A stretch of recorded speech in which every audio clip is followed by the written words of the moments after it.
Istana negara kita yang Bapak Presiden Jokowi berkantor itu nggak ada title-nya. Nanti kalau tiba-tiba cucunya Dendels datang bilang ini punya saya, bisa. Coba kita lihat statusnya pengelolaan BUMN kita yang diaudit oleh BPK.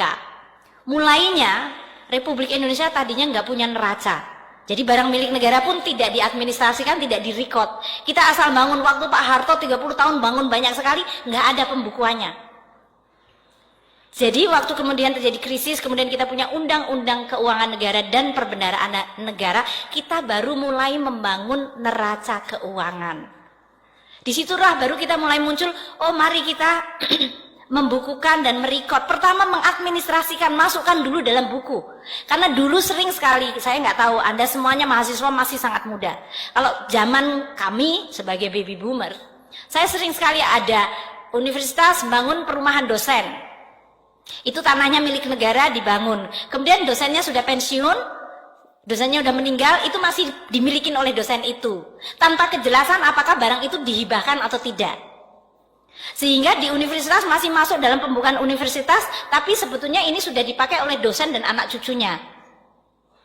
Itu banyak sekali barang milik negara. Belum lagi kalau dulu tanah-tanah. Kalau menterinya lagi seneng, oh saya kepengen jual tanah, saya jual tanah saja. Karena dulu nggak pernah ada pengadministrasian. Sehingga banyak sekali republik itu kehilangan cukup banyak aset-aset strategis. Salah satu contoh yang barangkali Anda semua lihat adalah kompleks Senayan Gelora Bung Karno. Dulu Presiden Soekarno itu membangun seluruh komplek itu sampai dengan Manggalawana Bakti TVRI sampai kepada Hotel Hilton, semuanya itu termasuk Hotel Mulia. Itu semuanya sampai ke Plaza Senayan, kalau Anda pergi ke Jakarta pasti pergi ke sana. Itu semuanya adalah semua komplek milik negara, Kemayoran. Karena tidak pernah dibukukan, suatu saat terjadi tadi kerjasama, tiba-tiba swasta sudah punya title. Sehingga waktu kami memulai membuat pembukuan, Hotel Hilton itu sudah tidak ada di dalam title-nya. Kita hilang. Yang sekarang jadi Hotel Sultan. Hotel Mulia itu kita harus fight banyak sekali untuk bisa bahwa title-nya tetap punya pemerintah, tapi kerjasamanya boleh swasta. We are losing quite a lot of significant position, lokasi. Hanya karena dulu Republik ini nggak punya buku, nggak punya neraca. Jadi anda semuanya yang masih baru-baru ini ya, masih muda-muda sekali. This is what I call it revolusinya Indonesia. Tidak dengan mungkin berdarah-darah, tapi perubahan fundamental waktu Republik pertama kali membuat neraca adalah merupakan demarkasi penanda bahwa Republik zaman, kalau orang Indonesia bilang jahiliyah, zaman sebelum itu diatur, dan sekarang Republik sekarang sudah diatur. Apakah gampang? Sangat tidak gampang. Dan saya adalah Menteri Keuangan yang pertama kali, Pak Hadianto, waktu itu Busum, membangun neraca. Dan kita antara hatinya bergetar, jiwa kita itu berdenyut, bangga banget neraca kita bangun. Terus dapatnya disclaimer dari BPK. It's okay. Tapi at least we try. Kita bangun dulu. Kita kumpulkan. Pak Hadianto adalah Dirjen Kekayaan Negara pertama ya Pak ya. Waktu pertama kali kami membangun yang disebut Direktorat Jenderal Kekayaan Negara, beliau menjadi dirjennya. Pertama kali melakukan apa yang disebut pembukuan semua aset barang milik negara. Wah, ceritanya seru banget. Seru banget. Itu kalau dibikin cerita kayak apa Wiro Sableng 212 itu bisa panjang. Panjang banget. Ada di Kementerian Keuangan saja, kita lihat, wih ternyata kita nggak punya title. Istana negara kita yang Bapak Presiden Jokowi berkantor itu nggak ada title-nya. Nanti kalau tiba-tiba cucunya Dendels datang bilang ini punya saya, bisa. Itu real story. Itu real story. Jadi jangan lupa Kementerian Keuangan depan itu adalah gedung Dendels dia. Itu gedung yang dibuat untuk sebagai, sebetulnya waktu itu adalah headquarter-nya VOC kan. Kemudian VOC kemudian diambil alih sama pemerintah Belanda. Jadi kalau kita tidak punya title, it could be banyak sekali lokasi maupun bangunan itu bisa diambil alih. Jadi waktu heroik kita melakukan tahun 2000 berapa Pak Hadianto? 2006, 2007. The whole effort kita lakukan untuk membangun barang milik negara. Dan tentu saja kita disclaimer, karena masih banyak ada yang cuma ditaruh aja, pokoknya masuk neraca dulu supaya nggak hilang. Kemudian kalau ke TNI Polri, mereka TNI bilang, wah jangan dibukukan, ini rahasia, ini semua persenjataan kita. Tapi ada helikopter yang sudah nggak dipakai, yang harusnya dimusnahkan, ya tidak dimusnahkan, pokoknya itu rahasia. Jadi untuk membangun kepercayaan semuanya, termasuk waktu itu hampir semua kementerian lembaga punya barang-barang milik negara yang dikerjasamakan dengan swasta, menghasilkan penerimaan terus masuk duit pejabatnya, nggak masuk dalam laporan keuangan. Jadi teman-teman mahasiswa di sini ya, 2006, 2007 ke 2018 sekarang, it is only 10 or 12 years. Waktu saya jadi Menteri Keuangan yang pertama, within this 12 years sebetulnya this republic has a revolusi yang sangat luar biasa besar di dalam pengelolaan barang milik negara. Dan itu bertahap. Waktu itu setiap kementerian negara sampai kita kulon nuwun datengin bilang, Mbak, kita harus lakukan. Bayangkan dulu jalan kita nggak pernah inventorize, kita nggak pernah tahu kita udah bangun berapa jembatan, kita nggak tahu berapa sekolah kita bangun, universitas pun kita nggak tahu. Ada universitas kompleksnya sudah nggak tahu digrogotin sama entah siapa, tiba-tiba hilang, colak sini, coek sini. Itu terjadi. Maka kalau sekarang kita ini sudah WTP, kelihatannya gambar tangganya indah itu ya, merah kuning hijau, saya nggak tahu merah kuning hijau di langit yang biru, mestinya gitu. Tapi itu menggambarkan the evolution dari kita sekarang, kita sudah masukkan dalam, sudah divaluasi, sudah diadministrasikan, dan bahkan saya minta sekarang adalah pemanfaatan. Kalau saya sering mengatakan pada Dirjen Kekayaan Negara seperti ini, saya pernah tinggal di Amerika cukup lama. Terus saya lihat ini orang kalau di negara maju tuh seperti apa sih? Kayaknya makan paginya sama, kita makan pagi, sekolah juga sama, nggak lebih pinter dari kita, negaranya sama aja. Kenapa kok dia bisa disebut negara maju dan kita negara berkembang? Kalau saya perhatiin sistemnya adalah mereka tuh asetnya kerja keras, orangnya kerja biasa-biasa aja. Kalau di Republik kita orang kerja keras banget, asetnya tidur-tidur aja. So that is the difference. The economic system membuat mereka make sure bahwa semua aset have to work extremely hard. Nggak ada uang nganggur, nggak ada space nganggur, nggak ada barang nganggur, nggak ada capital nganggur. They work very hard sehingga orangnya bisa kerja biasa aja dan kemudian dia bisa take vacation. Kalau di Republik kita nggak pernah vacation, kerja terus asetnya tidur. Ada suatu kompleks yang bagus dijamin aja 20 tahun. Tanahnya bagus banget dijamin, nggak ada yang berani nyentuh. Karena apa ya? Karena milik negara. Negaranya ngapain? Negaranya tidur, orangnya kerja keras. That is what is make us a lot of different. Makanya saya sekarang tuh selalu gelisah. Saya bilang sama Pak Isa, saya nggak peduli dan saya nggak kepingin lihat ada barang negara secuil apapun yang dia itu waste, idle, sia-sia, tidur, malas. Aset kita harus dibuat kerja keras. Makanya sekarang kita pilah-pilah mana yang dipakai untuk fungsi pemerintahan, mana yang kita lihat, oh kita udah punya. Jadi kalau ada kementerian lembaga bilang saya butuh office space, saya minta anggaran pada Menteri Keuangan untuk bangun office. Why you have to build office? Ini masih ada space lain yang masih kosong. Oh enggak, tapi itu kan sebagian miliknya kementerian lain. Kenapa? Memangnya kalau combine satu gedung miliknya 2 menteri nggak bisa kerja sama? Karena semua kementerian biasanya kepengen punya gedung sendiri, pengen nama sendiri, punya space sendiri. Jadi kita harus make sure bahwa sekarang menciptakan disiplin di dalam pemanfaatan aset. Pertanyaan, apakah perlu? Kalaupun ya kami perlu, apakah harus baru? Oh nggak perlu baru, kalau begitu apakah harus di situ?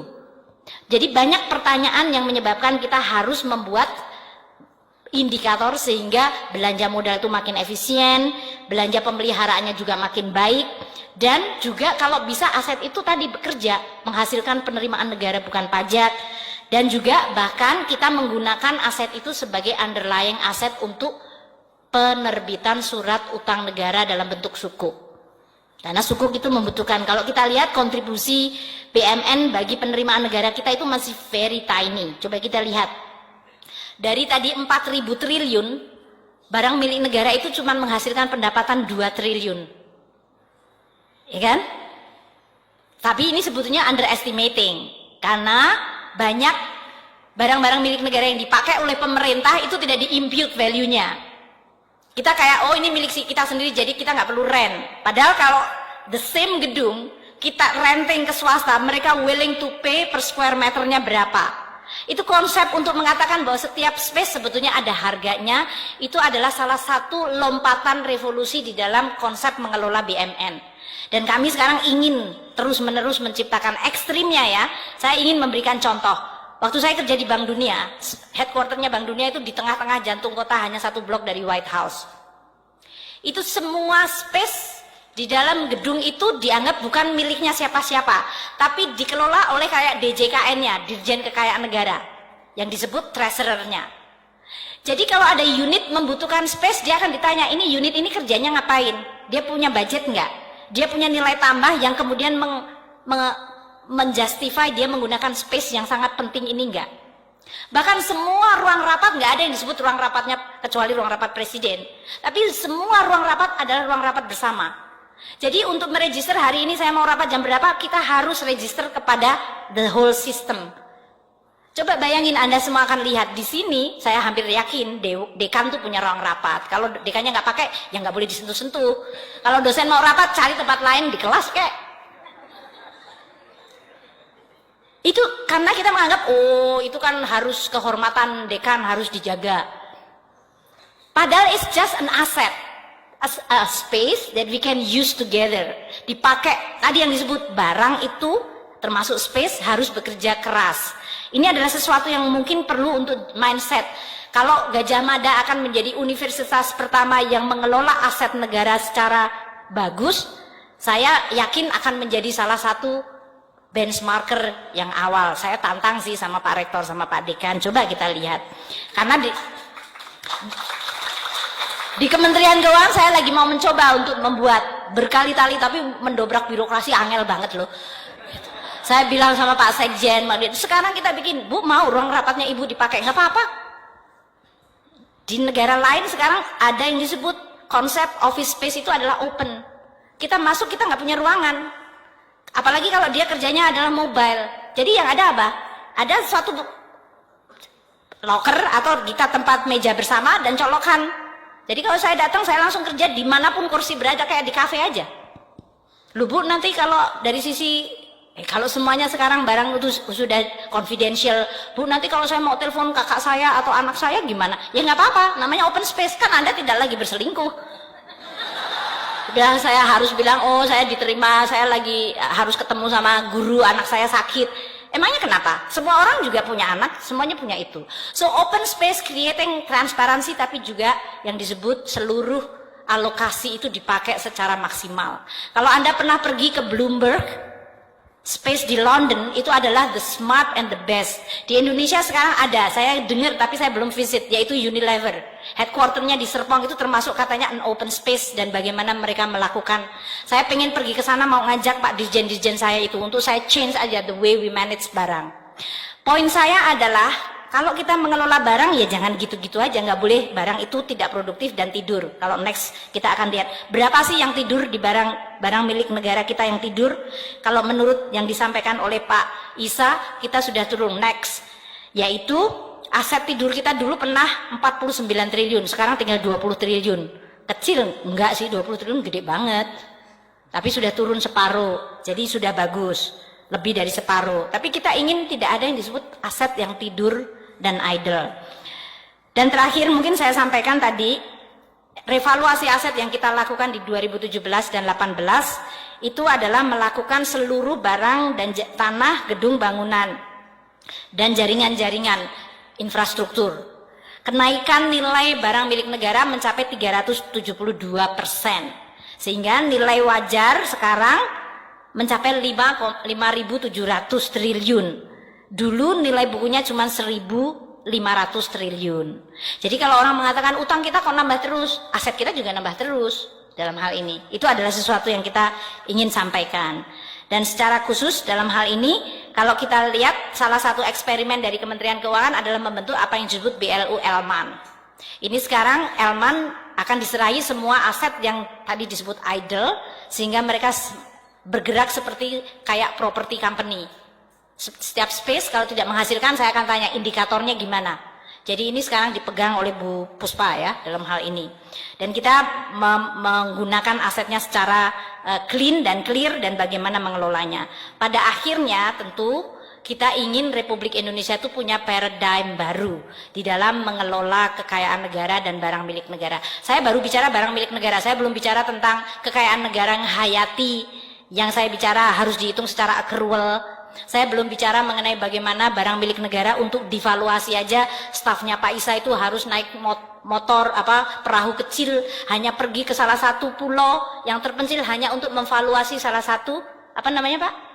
Mercusuar. Jadi jangan pernah anggap sepele. Meskipun dia di salah satu pulau terpencil kita bangun ada mercusuar, kita tetap masukkan itu dalam buku dan kita masukkan dalam aset negara. Terakhir tentu saja pada akhirnya kita akan memperbaiki terus. Perjalanan sudah cukup spektakuler, banyak yang di-achieve, yang dicapai, namun masih banyak. Saya berharap para mahasiswa sekarang mulai banyak yang memiliki minat untuk menekuni bidang-bidang seperti ini. Asset valuation, asset management. Karena ini adalah sesuatu yang bidang yang sangat tidak terlalu banyak menonjol tapi sebetulnya penting sekali, sama seperti akuntan dan yang lainnya. Kesimpulannya tentu bahwa manajemen BUMN merupakan hal yang penting dalam keseluruhan kekayaan negara kita, pengelolaan keuangan negara, dan kita akan terus memperbaiki tata kelola termasuk menggunakan inovasi dan teknologi. Pak Isa sekarang sudah menggunakan pembukuannya adalah menggunakan teknologi information, sehingga kita berharap bahwa sistem informasi mengenai barang milik negara bisa diketahui secara jauh lebih akurat dan selalu updated setiap saat. Terima kasih, mari kita semua benahi aset negara untuk Anda semua, generasi yang akan datang dan untuk Anda wariskan ke generasi yang akan datang lagi. Terima kasih, Assalamualaikum warahmatullahi wabarakatuh.